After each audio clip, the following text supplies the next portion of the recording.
Бисмиллахи рахмани рахим. Альхамдулиллахи раббил алямин. Вассалату вассаламу аля ашрафил мурсалин. Мухаммад ва аля алихи ва асхабихи аджмаин.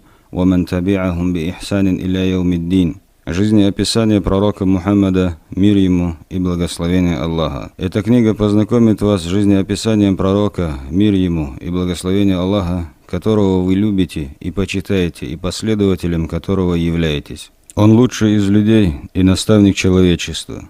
Всевышний Аллах сделал покорность Ему путем к спасению, а неуклонное следование Его шариату признаком следования правильным путем.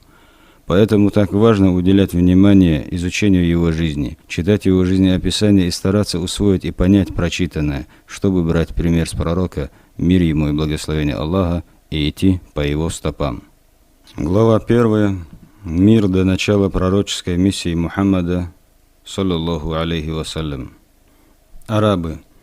Жители Аравийского полуострова делились на оседлых и кочевников. Для них был характерен племенной строй. Арабское племя представляло собой группу людей, связанных узами кровного родства. Лидером, старейшиной племени, становился самый достойный, уважаемый и занимающий самое высокое положение человек. Чем храбрее, щедрее, мужественнее был человек, тем больше шансов возглавить племя у него было. Большую часть территории Аравийского полуострова занимали пустыни, поэтому очаги земледелия можно было обнаружить только по краям полуострова. Бедуины-кочевники разводили верблюдов и овец. Племена перебирались с места на место в поисках пастбищ для скота. Они не строили дома, а жили в палатках и шатрах, что естественно при кочевом образе жизни. Производства у арабов не было, так как они не считали его достойным занятием.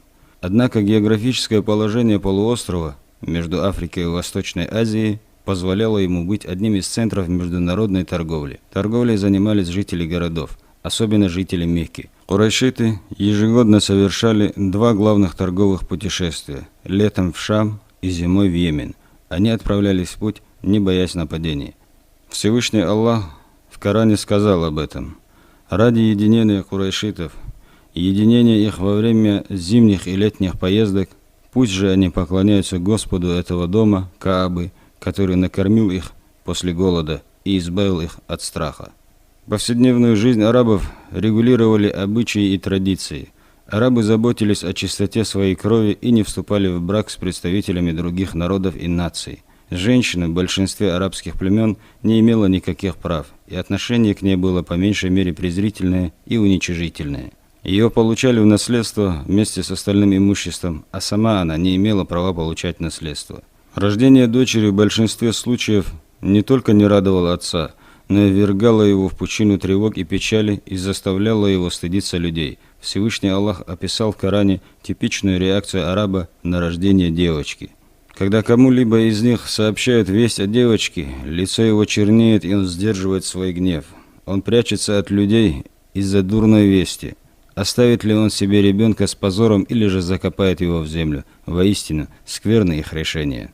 Войны между арабскими племенами начинались по самым ничтожным причинам. Арабы не видели ничего зазорного в том, чтобы вести войну и проливать кровь ради защиты общественных идеалов, которые на самом деле даже не заслуживали уважения. Некоторые арабы обратились в христианство и иудаизм, однако большинство оставались язычниками и поклонялись идолам. Существует рассказ о том, каким образом впервые в Мекку был привезен идол. Первым человеком, который привез в Мекку идола и призвал людей к поклонению ему, был Амр ибн Люхай. Отправившись однажды в Шам, Амр прибыл в место, называемое Мааб, и увидел там одно племя из числа потомков Нуха, алейхиссалям, которое поклонялось идолам. Когда Амр спросил у них, какая польза от этих идолов и зачем они поклоняются им, они ответили: «Мы просим у них помощи ниспослания дождя, и благодаря им ниспосылается дождь». Тогда Амр попросил у них одного идола, чтобы отвезти его в Мекку. Они согласились и отдали ему одного идола по имени Хубаль. Амр привез этого идола в Мекку и установил его там. Затем он призвал людей поклоняться этому идолу, и невежественные люди, поддавшись этому призыву, стали поклоняться Хубалю. Таков рассказ о том, как в Мекку впервые был привезен идол. У каждого племени был свой идол. После этого идолопоклонничество распространилось по Мекке. Среди арабов можно было встретить приверженцев единобожия, которых называли ханифами. Они отвергали и осуждали идолопоклонство, жертвоприношение идолам и все обычаи, связанные с ними. К ханифам относился Зейд ибн Амр ибн Нуфейль. Он не совершал жертвоприношения идолам и не употреблял в пищу кровь и мертвечину. Он говорил: «Одному Господу или тысячи мне поклоняться, когда мне трудно, когда преследуют беды. Оставил я Аллат, оставил Аль-Уззу, ибо так поступает человек здравомыслящий. Я живу, поклоняясь милосердному Господу, и надеюсь, что грех мой простит всепрощающий». Мухаммад, мир ему и благословение Аллаха, до начала своей пророческой миссии отказывался поклоняться идолам, не пил вино и поклонялся единому Богу, следуя примеру пророка Ибрахима, мир ему. По воле Всевышнего, начало пророческой миссии Мухаммада, алейхиссалату вассалям, предварили некоторые важные события, которые стали знамениями, свидетельствующими о приближении его рождения и света, который он должен был принести с собой. История обретения источника Замзам. Однажды Абдуль-Мутталиб, дед Мухаммада, алейхиссалату вассалям, спал возле хиджра у Каабы. Ему приснился человек, который велел ему выкопать источник Замзам, описал место, где он находится, и упомянул о том, что водой из этого источника нужно напоить паломников. Абдуль-Мутталиб ничего не знал о Замзаме до этого дня, и только из своего сна он узнал о том, что это благодатный источник, водой которого Всевышний Аллах напоил Исмаиля и его мать. Со временем люди забыли о том, где находится этот источник, а сам он был занесен песками. Абдуль-Мутталиб взял свою мотыгу и вместе со своим сыном Аль-Харисом ибн Абдуль-Мутталибом, тогда у него не было другого сына, отправился в названное ему во сне место и принялся копать. Когда показалась вода, он обрадовался, восхваляя Аллаха. Курайшиты попытались оспорить у него права на поение паломников. Однако Всевышний Аллах пожелал, чтобы они потерпели неудачу в своих попытках, и потомки Абдуль-Мутталиба продолжили передавать по наследству почетную обязанность. После того, как Абдуль-Мутталиб увидел бьющую из земли воду Замзама, он просил Аллаха даровать ему много детей и дал обет принести в жертву одного из сыновей, если их число достигнет 10. Всевышний Аллах действительно даровал ему детей, и когда пришло время исполнить данный обет, Абдуль-Мутталиб велел им бросить жребий. Выбор пал на самого любимого из его сыновей, Абдуллаха, и Абдуль-Мутталиб, желая избежать его казни, отдал в качестве выкупа за него 100 верблюдов. По велению Абдуль-Мутталиба они были зарезаны, а их мясо раздали в качестве милостыни. История владельцев слона. Эта история упоминается в Священном Коране. Всевышний Аллах сказал: «Разве ты не видел, что сделал твой Господь с владельцами слона? Разве Он не запутал их козни и не наслал на них птиц стаями? Они бросали в них камни из обожженной глины и превратили их в подобие изъеденных и ссохших злаковых листьев». Суть этого события такова. Йеменский правитель по имени Абраха, эфиоп по происхождению, построил огромный храм и назвал его Аль-Кулейс. Абраха заявил, что собирается отвратить арабов от Каабы, чтобы они совершали паломничество к его храму. Однако арабы храмом не заинтересовались и продолжали почитать Каабу. Тогда Абраха поклялся дойти до Каабы и разрушить ее. Подойдя к Мекке, Абраха захватил некоторое имущество курайшитов, в том числе и 200 верблюдов, принадлежавших Абдуль-Мутталибу. Абраха направил в Мекку посланца и сказал ему: «Спроси, кто господин жителей этой страны и кто ее самый знатный человек. Потом скажи ему: царь говорит тебе: я пришел не для того, чтобы воевать с вами, я пришел, чтобы разрушить этот храм. Если вы не будете воевать против нас из-за него, то и я не буду проливать вашу кровь. Если он не хочет войны со мной, то приведи его ко мне». Когда посланец дошел в Мекку, он спросил, кто господин курайшитов и самый знатный среди них человек. Ему сказали, что это Абдуль-Мутталиб. Посланец пошел к нему и сказал все, что приказал передать Абраха. Абдуль-Мутталиб сказал ему: «Клянусь Аллахом, мы не способны воевать с ним. Мы предоставим дом в его распоряжение, и Аллах сам защитит свой дом. Мы же, клянусь Аллахом, не сможем защитить его». Посланец сказал: «Тогда пойдем со мной к нему». И Абдуль-Мутталиб пошел с ним. Он попросил разрешения войти. Абраха разрешил ему войти. Абдуль-Мутталиб был человеком красивым, видным и производил на людей впечатление своей благородной наружностью. Когда Абраха увидел его, он оказал ему почет и выразил глубочайшее уважение. Абдуль-Мутталиб сказал: «Ты захватил имущество, принадлежащее мне, так верни же его мне». Абраха заметил: «Ты мне очень понравился, когда я увидел тебя, но потом я разочаровался в тебе». Он спросил: «Почему же?» Абраха ответил: «Ты разговариваешь со мной о 200 верблюдах, которые я взял у тебя, и умалчиваешь о храме, который является олицетворением твоей религии и религии твоих отцов. Я пришел разрушить его, а ты о нем ни слова не говоришь». Абдуль-Мутталиб сказал: «Ведь я хозяин тех верблюдов, а у храма есть свой хозяин, который защитит его». Царь Абраха возразил: «Он не сможет защитить его от меня». Абдуль-Мутталиб сказал: «Делай, что пожелаешь». После этого Абраха вернул Абдуль-Мутталибу захваченных верблюдов. Абдуль-Мутталиб отправился к курайшитам и сообщил им обо всем, собрав у Каабы. Абдуль-Мутталиб взялся за кольцо двери Каабы, и к нему присоединились некоторые курайшиты, призывая Аллаха показать свою мощь, обратив ее против Абрахи и его войска. Абдуль-Мутталиб, держась рукой за кольцо двери Каабы, произнес стихи: «Человек и тот защищает богатства свои.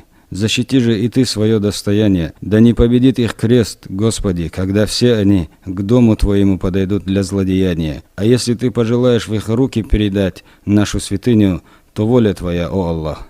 Потом Абдуль-Мутталиб отпустил кольцо двери Каабы и отправился вместе с курайшитами к ущельям, где они и спрятались, ожидая, что сделает Абраха с Меккой, когда войдет в нее. Там они оставались до тех пор, пока Всевышний Аллах не погубил войско дерзкого Абрахи. И было это так. Абраха стал готовиться к вступлению в Мекку, готовить своего слона, свое войско. Однако, когда слона хотели погнать вперед, он отказался идти и едва не опустился на колени. Они ударили слона по голове, чтобы он встал, но слон отказался. Когда направили его в сторону Йемена, то он встал и побежал, а когда его снова направили к Мекке, он опять остановился. Потом слон побежал к одной из гор, а Всевышний Аллах наслал на войско Абрахи птиц с моря, похожих на ласточек и чаек. Каждая птица несла с собой 3 камня. 1 камень в клюве и 2 в лапках, размером с горошины и чечевицу. Как только камень попадал на кого-нибудь из воинов Абрахи, тот тут же погибал. Об этом событии Всевышний Аллах сказал: «Разве ты не видел, что сделал твой Господь с владельцами слона? Разве он не запутал их козни и не наслал на них птиц стаями? Они бросали в них камни из обожженной глины и превратили их в подобие изъеденных и сохших злаковых листьев». Всевышний Аллах наслал на Абраху болезнь, от которой его пальцы стали отпадать один за другим. Как только один падал, прилегающая к нему плоть начинала гноиться и кровоточить. Важнейшие выводы. История слона свидетельствует о святости и величии Каабы, первого храма, построенного для людей. Арабы-язычники почитали ее и возвеличивали, и не было для них ничего важнее Каабы. Почитание Каабы относится к остаткам религии Ибрагима и Исмаиля, мир им обоим. Какой бы силой ни обладал враг, и какой бы огромной ни была его численность, он не способен устоять и мгновение перед величием Аллаха и его могуществом, и никто не способен выдержать его сокрушительный удар. Всевышний Аллах дарует жизнь, и он же забирает ее, когда пожелает. История слона подтверждает пророческую миссию Мухаммада, алейхиссалату вассалам. Такое мнение высказали некоторые ученые. Ибн Кафир, да помилует его Аллах, сказал: «Это событие стало преддверием своеобразной подготовкой к пришествию посланника Аллаха, алейхиссалату вассалам». Согласно наиболее известным данным, посланник Аллаха, алейхиссалату вассалам, родился в том же году. Всевышний Аллах как будто сказал: «Я помог вам против эфиопов и избавил вас от них не потому, что вы лучше их, а для того, чтобы защитить древний дом, который я возвышу, и почту посланием, не имеющего ни читать, ни писать, пророка Мухаммада, мир ему и благословение Аллаха». Всевышний Аллах защитил Каабу. Всевышний не допустил разрушения Каабы и не допустил к ней людей Писания, Абраху и его воинов. Он не позволил им завладеть священной землей и своим заповедным домом, пусть даже их и осквернял ширк язычников, которые были служителями Каабы. Всевышний не пожелал предавать ее ни в чьи руки и защитил ее от козней врагов. Он пожелал, чтобы эта земля пребывала в покое, безопасности и благополучии на протяжении веков. Всевышний Аллах сказал: «Неверующие мекканцы сказали: если мы последуем за верным руководством вместе с тобой, то мы будем выброшены из нашей земли. Разве мы не закрепили за ними безопасного святилища, в которое привозят плоды любых видов в качестве пропитания от нас? Однако большинство их не ведает этого». Аллахумма салли аля Мухаммадин ва аля али Мухаммад, кама саллайта аля Ибрахима ва аля али Ибрахим, иннака хамидун маджид. Аллахумма барик аля Мухаммадин ва аля али Мухаммад, кама баракта аля Ибрахима ва аля али Ибрахим, إنك حميد مجيد.